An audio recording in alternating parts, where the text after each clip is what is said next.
Months after the war, 1826, Anne passes away. A few months later, Maria passes away. And Judson falls into the deepest depression, exacerbated by news of his father's recent death in America. Now, if you read the story of Adoniram Judson, this is the hardest part to get through, because he's gone through all these acute sufferings and tortures for Jesus, and then he finally gets out, and you feel like, oh, things are going to turn around. And then Anne dies, and Maria dies, and Dad dies, and Judson just can't process it. He just walks off into the jungle.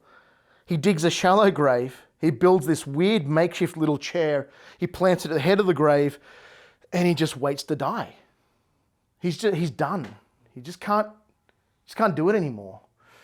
And day after day, week after week, he just sits there. And there's stories of these native converts. While Judson's maybe asleep on the chair, one guy comes out and builds this shelter over him. It's like the story of Jonah. It's like a really cool little account. Again, you've got to read it. He's got no earthly attachments left. He went into the tiger-infested jungle, dug a shallow grave, and sat there. In fact, he records in his journal that he just occupied his mind the entire time, thinking about his body in that grave and thinking through all of the very careful processes of decomposition.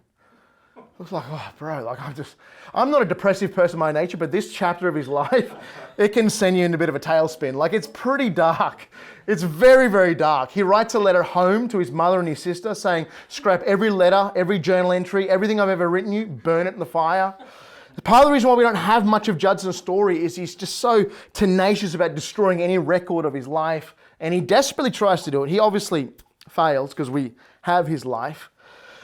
And then he gets intel from America that his brother, Nathan, we haven't talked about him yet tonight, his brother dies.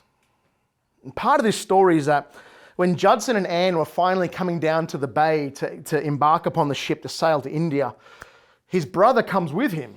His brother's a few years younger than him. His brother's not converted. And Judson's pleading with his brother, trust in Christ, there's nothing like it. There's no hope like it. There's no peace like it. There's no life like it. Trust in Christ. And his brother is just a stone wall. And now Judson receives intel from America that his brother Nathan died, but he died trusting in Christ. It's the awakening that Judson needed. It kind of shook him out and it almost sobered him up from this heavy, lingering depression. And he starts to feel vivified in the work